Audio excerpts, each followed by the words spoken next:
Hi everyone, আজকে আমি দেখো বানাবো ব্রেড গোলাপ জামুন। তো চলো দেখে নিই রেসিপিটা। 1 কাপ চিনি দিব আর 1.5 কাপ জল দিব। আগে চাশনিটা বানিয়ে নেব, মানে শিরাটা বানিয়ে নেব। আর কয়েকটা এলাচি দেব। এখানে চাশনিটা বসিয়ে রাখবো এক সাইডে, স্টিমটা কমিয়ে রাখবো।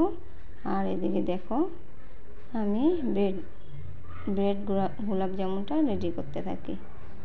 এই দেখো একটা পুরো ব্রেড নিয়েছি। এবার ব্রেডটাকে এরকম করে সাইডগুলো ফেলে দিব, হাত দিয়ে ভালো করে ফেলতে লাগবে।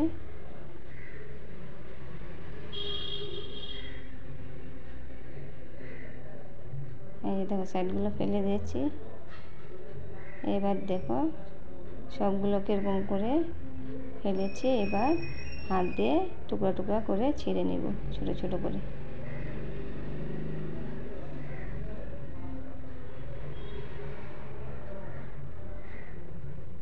তো দেখো সবগুলো এরকম করে ছিঁড়ে নিয়েছি। এবার এখানে দিব কি দুধ দিব। দেখো দুধটা জাল করা ছিল, কাঁচা দুধ কিন্তু তোমরা দিবে না, জাল করা দুধে দেবে। এই যে দেখো আমি চামচ দিয়ে দিচ্ছি অল্প অল্প করে, একবারে দিব না, একবারে দিলে আন্দাজ পাওয়া যাবে না। তো চামচ দিয়ে অল্প অল্প করে দিব আর ভালো করে মাখতে থাকবো ব্রেডটাকে।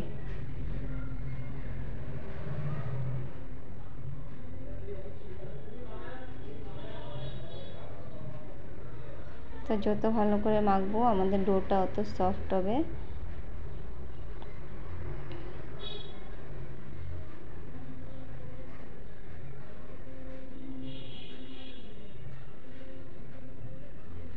এই যে দেখো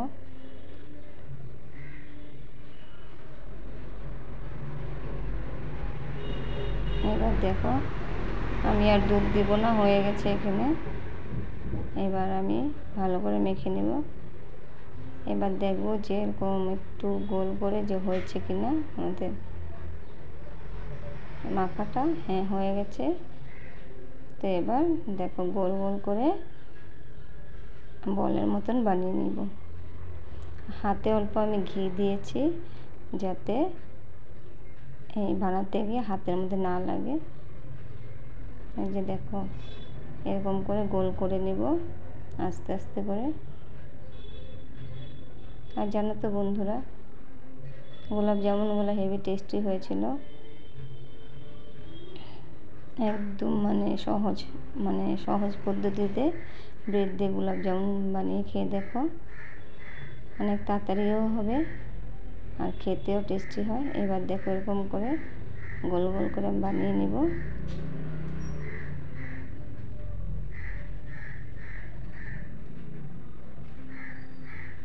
তো তোমরা এরকম এই রেসিপিটা ট্রাই করে দেখো। আর বন্ধুরা, তোমাদের কাছে একটা রিকোয়েস্ট করি আমি, প্লিজ তোমরা যারা যারা দেখছো আমার চ্যানেলটাকে সাবস্ক্রাইব করবে আর লাইক করবে আর কমেন্টে বলবে যে কীরকম লেগেছে। এই দেখো এরকম করে আমি বানিয়ে নিয়েছি সবগুলো। এবার একটা কড়াইয়ের মধ্যে তেল দেব, রিফাইন অয়েল দেব।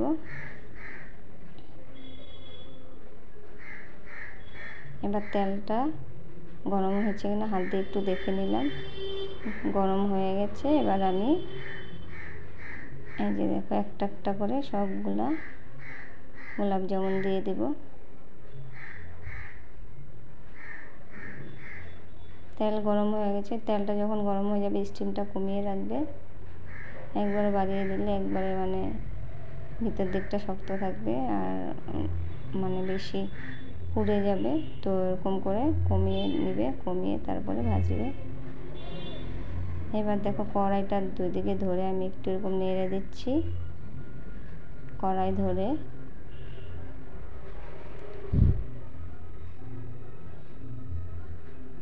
ফট করে অন্য কিছু দিয়ে নাড়তে গেলে ভেঙেও যেতে পারে, সাইডগুলোতে লেগে যেতে পারে। এর জন্য কড়াই দিয়ে ফার্স্টে একটু কড়াইটা দিয়ে এরকম করে ঘুরিয়ে নেড়ে দিলাম। এবার দেখো আমি আস্তে আস্তে করে উল্টাবো।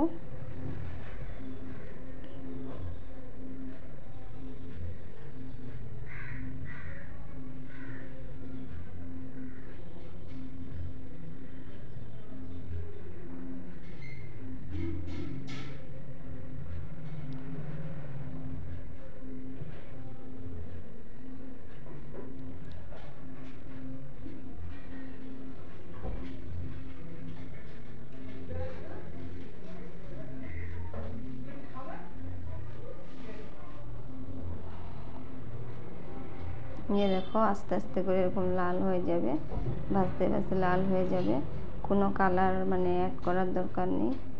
অনেকেই ভাবে যে কালার এখানে ইউজ করি আমরা, কিন্তু না, এরকম করে আস্তে আস্তে করে স্টিম কমিয়ে ভাজতে থাকবে, আস্তে আস্তে করে দেখবে না লাল হয়ে যাবে। এর দেখো এবার পুরা হয়ে গেছে আমার গোলাপ জামুন, পুরা লাল হয়ে গেছে।